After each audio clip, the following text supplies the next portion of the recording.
1 2 3 4 5 6 7 8 9 10। 1 2 3 4 5 6 7 8 9 10। 1 2 3 4 5 6 7 8 9 10।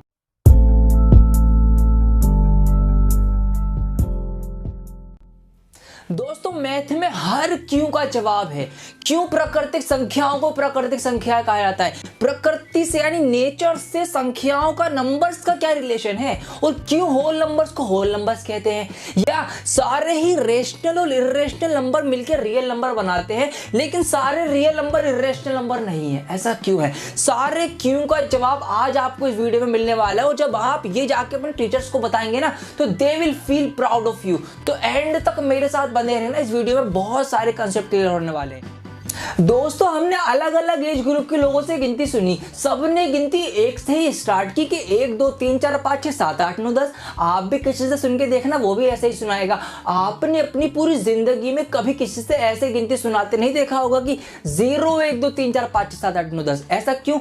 देखो दोस्तों, कुछ चीजें ना इंसान के अंदर से प्राकृतिक तौर पर निकलती है। अभी मैं आपको सुई चुभो दूं, आपको कितनी भी अंग्रेजी आती हो, आप व्हाट द हेल या फिर गो टू हेल या कुछ भी ओ शिट वगैरह नहीं बोलेंगे। जो आपके अंदर से नेचुरल निकलेगा वो बोलेंगे, आप चीखेंगे या जो भी करेंगे। तो इसी तरह से गिनती जो निकली है ना इंसान के अंदर से, वो 1 से निकलना स्टार्ट हुई है। इसीलिए दोस्तों जो नंबर 1 से स्टार्ट होते हैं उनको हम प्राकृतिक संख्याएं यानी नेचुरल नंबर्स बोलते हैं। जी हाँ, इसीलिए बोलते हैं नेचुरल नंबर, प्राकृतिक संख्याएं 1 से स्टार्ट होती हैं। क्यों होती है वो आपको पता चलेगा क्यों होती हैं।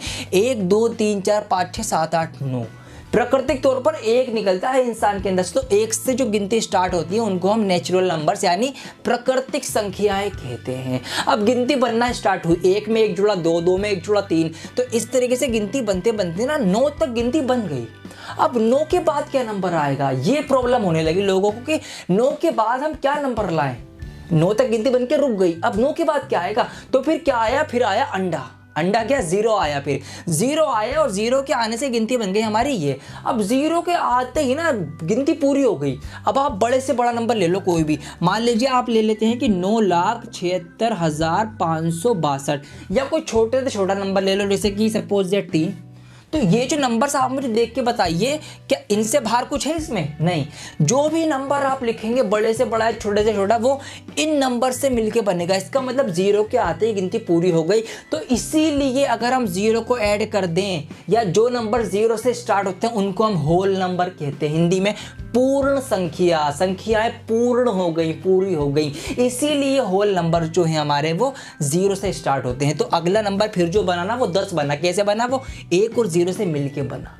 तो इसीलिए होल नंबर कहलाते हैं। आइए तीसरे की तरफ बढ़ते। तीसरा हमारा है इंटीजर्स, इसको हिंदी में पूर्णांक कहते हैं। अब देखिए प्रॉब्लम क्या हुई, कोई दुकान वाला है, मान लीजिए उसकी दुकान है, उसने ना किसी से 2 रुपए लिए। अब उसने लिख दिया यहाँ पर 2 लिए, मान लीजिए उसने लिख दिया 2 लिए, और उसने किसी को 2 रुपए दिए, तो उसने लिख दिया भाई 2 दिए। ठीक है, पूरे दिन का काम है उसका लिखने का। अब शाम को जब वो हिसाब करने बैठा, अब वो कंफ्यूज हो गया कि ये जो 2 लिए ये उसने मुझसे लिया या मैंने उससे लिए, या ये जो 2 दिए या उसने मुझे दिया या मैंने उसे दिए। यहाँ कंफ्यूजन क्रिएट होने लगी। तो अब क्या करा? अब हमने गिनती में सिंबल्स का इस्तेमाल करना शुरू कर दिया। अब क्या करा लोगों ने ना कि मान लीजिए 2 रुपए आए, 2 रुपए लिए, तो 2 रुपए तो मेरे पास आ गए ना, जुड़ गए। तो मैंने लिख दिया जी +2। मैंने किसी को 2 रुपए दिए तो मेरे पास से गए, कम हो गए, तो मैंने लिख दिया -2। अब मैं अगर शाम को भी देखूंगा तो मुझे याद रहेगा भाई +2, 2 रुपए आए हैं, -2, 2 रुपए चले गए, कम हो गए। तो ये हमने अपनी आसानी के लिए क्या करा, 0 के पीछे भी एक दुनिया बना दी, माइनस की दुनिया। 0 ये प्लस की दुनिया, माइनस की दुनिया बना दी। तो ये माइनस की दुनिया, ये 0 और ये प्लस की दुनिया, ये सब मिलके हमारे कहलाए इंटीजर्स। 0 प्लस की दुनिया तो हमारी पहले ही बन गई थी, फिर उसके पीछे हमने इधर माइनस की भी दुनिया बना ली है। माइनस की गिनती जहाँ तक जा रही है, जहाँ तक प्लस की जा रही है, बीच में 0, ये सब मिलके हमारे बनेंगे इंटीजर्स। तो इंटीजर्स क्या होते हैं? -इन्फिनिटी से लेकर +इन्फिनिटी तक, मतलब माइनस में जहाँ तक गिनती जा सकती है वहाँ से लेके प्लस में जहाँ तक जाएगी वहाँ तक, ये सब मिलके हमारे कहलाएंगे इंटीजर्स। इंटीजर्स में सारे माइनस के 0 और सारे प्लस के नंबर्स आएंगे। तो ये है कॉन्सेप्ट, क्यों है ये रीज़न आज आपको पता चल रहा है, शायद ही किसी ने बताए हों। आइए आगे बढ़ते हैं और कॉन्सेप्ट क्लियर करते हैं। आइए कुछ और क्यों का पता लगाते हैं। प्राइम नंबर, अभाज्य संख्या। क्या होती है, पहली कौन सी होती है, क्यों होती है, सब पता करेंगे। सबसे पहले सीखिए प्राइम नंबर होता क्या है। दो डेफिनेशन बता रहा हूं जो आपको इजी लगे याद रखना। पहली ये है कि वो नंबर जिनके सिर्फ दो फैक्टर होते हैं वो प्राइम नंबर होते हैं। जैसे कि हम एग्जांपल के तौर पर ले सकते हैं नंबर 5। ये 5 जो है ये एक तो 1 से कटेगा, 1 पंजे 5, और ये 5 जो है 5 से कटेगा, 5 एकम 5। क्या इसके सिवा किसी और से कटेगा? नहीं कटेगा। तो इसका मतलब ये है कि 5 जो है वो एक प्राइम नंबर है। अगर ऐसे याद रखने में आपको प्रॉब्लम हो रही है, दूसरा तरीका सुनिए, वो नंबर जो खुद से और 1 से कटे वो प्राइम नंबर है। वो नंबर जो सिर्फ खुद से और 1 से कटे वो प्राइम नंबर है। जैसे कि हम ले सकते हैं 23। अब ये 23 जो है ये एक तो खुद से कटेगा, मतलब 23 खुद 23 से कटेगा, और 23 जो है ये 1 से कटेगा। क्या किसी और से कटेगा? नहीं कटेगा। तो 23 जो है ना ये भी एक प्राइम नंबर है। अब सवाल ये उठता है कि पहला प्राइम नंबर कौन सा है। तो मेरे दोस्तों पहला प्राइम नंबर जो होता है ना वो 2 होता है। 2, 0 नहीं होगा, 1 भी नहीं होगा। 2 के बाद आएगा आपका 3, फिर आएगा आपका 5, फिर आएगा 7। क्या 9 प्राइम नंबर होगा? 9 नहीं होगा। क्यों? क्योंकि 9 3 से कट जाता है। तो 9 के बाद आपका 7 के बाद आपका आएगा 11, और फिर आएगा आपका 13। ये चलेगी आपकी प्राइम नंबर की सीरीज। अब आते हैं कि प्राइम नंबर जो पहला है वो 2 क्यों होता है। अच्छा, एक फैक्ट और सुनिए इसके बारे में कि 2 जो है ना ये एक ऐसा प्राइम नंबर है जो इवन है। सिर्फ 2 ही एक इवन प्राइम नंबर है। पूरी प्राइम नंबर की सीरीज में 2 के सिवा कोई भी इवन नंबर नहीं आएगा। अब क्यों नहीं आएगा? क्योंकि अगर आगे नंबर इवन आ गया तो वो तो और नंबर से भी कट जाएगा, और से कट जाएगा तो उसके फैक्टर 2 से ज़्यादा हो जाएंगे, 2 से ज़्यादा फैक्टर हो जाएंगे, फिर वो प्राइम नंबर नहीं रहेगा। क्योंकि प्राइम नंबर की शर्त है कि भाई 2 फैक्टर हों। तो इसीलिए सिर्फ 2 ही एक ऐसा प्राइम नंबर है जो कि इवन है। सवाल आए तो बता देना आंसर। अगला है कॉम्पोजिट नंबर। इसको देखिए, ये ना प्राइम से थोड़ा सा उल्टा है। प्राइम में हमने सीखा कि जिसके 2 फैक्टर हो वो प्राइम है। कंपोजिट इसका उल्टा है कि जिसके 2 फैक्टर ना हो, मतलब जिसके 2 से ज़्यादा फैक्टर हो वो हमारा कंपोजिट नंबर होगा। जैसे कि हम ले सकते हैं एग्जाम्पल के लिए 10। 10 जो है 1 से कटेगा, 1 धाम 10। 10 जो है खुद 10 से कटेगा, 10 एकम 10। इसके सिवा 10 2 से भी कट जाएगा, 5 से भी कट जाएगा। देखिए यहाँ पे कितने फैक्टर आ गए, 1 2 3 4, 2 से ज़्यादा फैक्टर हो गए। तो जी ये एक कंपोजिट नंबर है। सवाल ये उठता है कि पहला कंपोजिट नंबर कौन सा है। देखिए ध्यान से देखिए, पहला कंपोजिट नंबर जो है ना वो 4 है।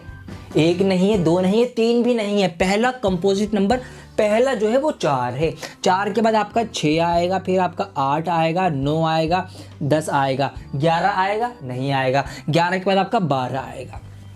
अब यहाँ पे सवाल ये उठता है कि कंपोजिट नंबर पहला 4 क्यों है, 3 2 या 1 क्यों नहीं है। देखिए 1 अपने आप में एक स्पेशल नंबर है क्योंकि 1 जो है वो अलग ही है। अब 2 की बात करें, 2 के 2 फैक्टर होते हैं, 1 और 2 खुद, तो 2 जो है हमारा प्राइम नंबर हो गया।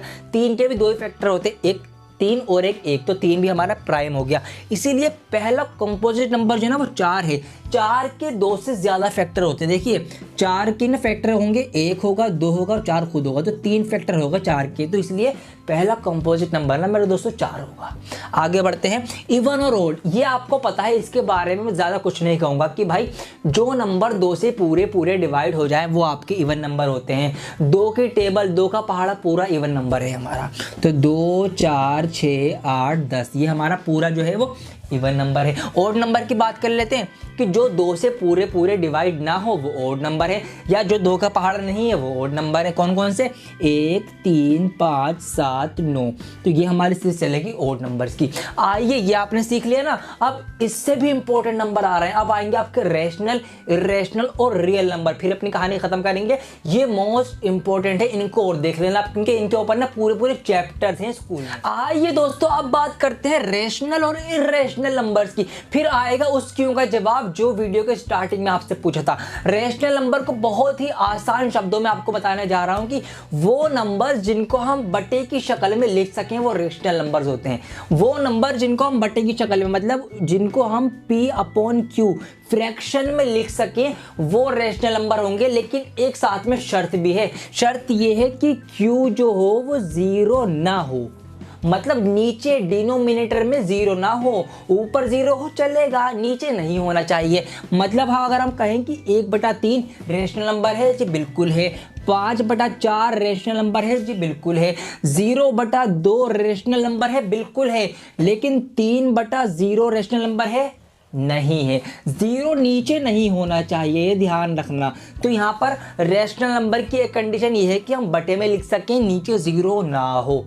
एक पहचान और है, रैशनल नंबर जो होते हैं ना वो कट जाते हैं, मतलब वो टर्मिनेटिंग होते हैं, जो कट सकें। लेकिन अगर जो नंबर नहीं कटेगा तो क्या वो रैशनल नहीं होगा? जी हाँ, वो भी रैशनल होगा। अगर जो नंबर नहीं कटेगा ना तो वो रिपीट होगा। कैसे, देखिए यहाँ समझिए। मैं एग्जांपल के लिए ले लेता हूँ 1/3। ये एक रैशनल नंबर है, जी हाँ है। क्यों? नीचे जीरो नहीं है और ये फ्रैक्शन की बटे की शक्ल में है, तो ये एक रैशनल नंबर है। लेकिन जब मैं इसको काटने चलूंगा, जब मैं यहाँ पर देखिए एक तो कटेगा नहीं, तो हम क्या करेंगे, पॉइंट लगा के जीरो उतारेंगे, 10 बन जाएगा, फिर 3 3 9, फिर एक बचेगा, 3 3 9, 3 3 9, 3 3 9। तो ये ना ये सीरीज चलती रहेगी, पॉइंट के बाद 3 3 3 3 3 3। मतलब ये क्या होते हैं, ये नॉन टर्मिनेटिंग बट रिपीटिंग। ये भी एक रैशनल नंबर के पहचान है कि अगर वो नहीं कटेगा ना तो वो रिपीट होगा, तो ये भी रैशनल नंबर होगा। रैशनल नंबर की पहचान है कि नॉन टर्मिनेटिंग रिपीटिंग, मतलब कट नहीं रहा लेकिन रिपीट हो रहा है, तो ये भी रैशनल नंबर होंगे। अच्छा, और कुछ रह गया इसमें? हाँ, जैसे कि हम एक एग्जांपल और ले सकते हैं कि 2/9 रैशनल नंबर है, इसको काटेंगे तो यहाँ पर आएगा आपका 0.2222 ही चलता रहेगा, तो ये भी एक रैशनल नंबर है। ये रिपीट हो रहा है और ये कट नहीं रहा, तो अगर जो ना कटे और जो रिपीट हो वो भी रैशनल नंबर होता है, ये भी ध्यान रखना। आइए दोस्तों, अब जानते हैं इर्रेशनल नंबर। ये क्या होते हैं? बहुत आसान है। जो रैशनल ना हो वो इर्रेशनल है। हाँ जी, जो रैशनल नहीं है वो इर्रेशनल है। रैशनल में सारे ही बटे वाले, फ्रैक्शन वाले आते हैं, उनको हटा दोगे आप तो जो बचेंगे वो इर्रेशनल होंगे।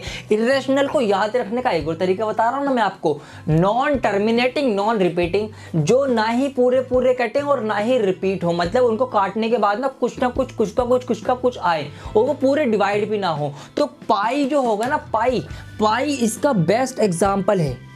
अब सुनो एक बात, एक फैक्ट और, पाई की जो एक्यूरेट वैल्यू है ना वो नॉन टर्मिनेटिंग नॉन रिपीटिंग है, मतलब पाई एक इर्रेशनल नंबर है। हम जो वैल्यू पाई की मान के करते हैं ना सवाल 22/7, 22/7, वो पाई की एक्यूरेट वैल्यू नहीं है। वो पाई की वैल्यू हमने मानी है, उसके अप्रॉक्स में मानी है हमने, ये समझिए आप। तो पाई की जो एक्यूरेट वैल्यू है वो एक इर्रेशनल नंबर है, वो ना ही डिवाइड होता पूरी तरीके से और ना ही वो रिपीट होता। तो और जितने भी रूट वाले नंबर्स होंगे ना वो इसमें आएंगे इर्रेशनल में, से कि हमारा आ जाएगा √3, √5, रूट हमारा 6, √7, √10, क्योंकि रूट वाले नंबर और ये पाई, यही तो बचे ना रैशनल के अलावा, तो ये सारे इर्रेशनल नंबर हैं। इसको आप बटे की शक्ल में भी एक तरीके से रिप्रेजेंट नहीं कर सकते, मुश्किल होता है। क्यों? मान लीजिए हमने 2/3 ले लिया, अब ये जो कटेगा ये कटेगा कितना आपका 0.666, तो ये 6 में सीरीज में रिपीट हो रहा है, और जो रिपीट हो वो रैशनल, जो रिपीट ना हो वो आपका इर्रेशनल, ये आप ध्यान रखना। अच्छा, मैं सोच रहा हूँ कि आपको पाई के ऊपर ना पूरी एक फुल फ्लेज वीडियो दूं कि पाई क्या है, क्यों है, कहाँ से आया, कब से यूज होता है और क्यों यूज होता है, कहाँ कहाँ यूज होता है। तो आप मुझे कमेंट करके बताइए कि अगर आपको ये वीडियो चाहिए तो मैं आपको दे दूंगा बनाकर। अब बात करते हैं रियल नंबर की, आखिरी नंबर इस वीडियो का, बहुत ध्यान से समझना, बहुत आसान भी है। देखिए, सारे रैशनल नंबर्स और सारे इर्रेशनल नंबर्स, क्या बोला मैंने? सारे रैशनल नंबर, सारे इर्रेशनल नंबर मिलकर रियल नंबर बनाते हैं। हाँ जी, सारे रैशनल नंबर जो है ना वो सब रियल नंबर हैं और सारे इर्रेशनल। इसका मतलब क्या हुआ? इसका मतलब तो ये हुआ कि सारे ही नंबर्स रियल नंबर हो जाएंगे, सारे ही नंबर रियल में आएंगे। क्यों? देखिए, रैशनल नंबर जो हैं वो अपॉन की शक्ल में लिखे जा सकते हैं, और हमने इससे पहले जितने भी नंबर्स पढ़े उनको भी तो अपॉन में लिख सकते हैं ना भाई। खाली 2 है, अगर नीचे कुछ ना हो तो हम क्या मानते हैं? 1 मानते हैं, है ना। तो इसका मतलब natural numbers, whole numbers, even numbers, odd numbers, prime number, composite number, सारे ही नंबर रैशनल नंबर्स हो गए, और रैशनल नंबर रियल नंबर हो गए, तो इसका मतलब सारे ही नंबर रियल नंबर है। अब एक बात तो ध्यान रखना कि सारे ही रैशनल रियल नंबर हैं, लेकिन सारे रियल नंबर रैशनल नहीं होंगे। क्यों? क्योंकि रियल में इर्रेशनल भी तो शामिल हैं, तो ये बात भी ध्यान रखना। ये छोटे छोटे पॉइंट है। ऐसे ही सारे नेचुरल नंबर्स होल नंबर होते हैं, लेकिन सारे होल नंबर नेचुरल नंबर्स नहीं होते। क्यों? देखिए, ये हमारा होल नंबर का सेट है 0 1 2 3 और आगे चलता रहेगा, ठीक है। ये हमारा नेचुरल नंबर का सेट है 1 2 3 एंड सो ऑन। तो नेचुरल नंबर जो सारे वो होल में आ रहे हैं, इसका मतलब सारे नेचुरल नंबर होल होते हैं, लेकिन सारे होल नेचुरल नहीं होते। क्यों? क्योंकि 0 जो होल है वो नेचुरल में नहीं आ रहा। तो ये छोटे छोटे पॉइंट्स हैं जो आपको एग्जाम में काम आएंगे, आप ध्यान रखेंगे। इस वीडियो को लाइक करके बताइए कि अगर आपको ये सब कुछ डिटेल में समझ आ गया है कि क्या है, क्यों है, कैसे है, और कमेंट करके बताइए कि आपको ये वीडियो कैसी लगी। मैं और वीडियो लेकर आऊँगा आपके लिए, ऐसे ही कॉन्सेप्ट क्लियरिंग वीडियोज़। चैनल को सब्सक्राइब नहीं किया, बहुत बड़ी गलती कर रहे हो, सब्सक्राइब कर दो अभी, और बेल आइकन भी प्रेस करो, जब भी आपको वीडियो मिलेंगी। हमने एक एक टॉपिक के ऊपर आपको कॉन्सेप्ट क्लियर करवा रखा है, और अब तो रीजनिंग की भी सीरीज स्टार्ट कर दिया आपके लिए। तो रीजनिंग की सीरीज है, मैथ की वीडियोस हैं, इंग्लिश है, मोटिवेशनल है, बहुत कुछ आपके लिए यहाँ पर है। तो चैनल सब्सक्राइब जरूर करें और वीडियोस को ज़्यादा से ज़्यादा शेयर करें। मैं बहुत जल्द लौटूंगा एक और नई वीडियो के साथ, जब तक के लिए बने रहें डियर सर के साथ।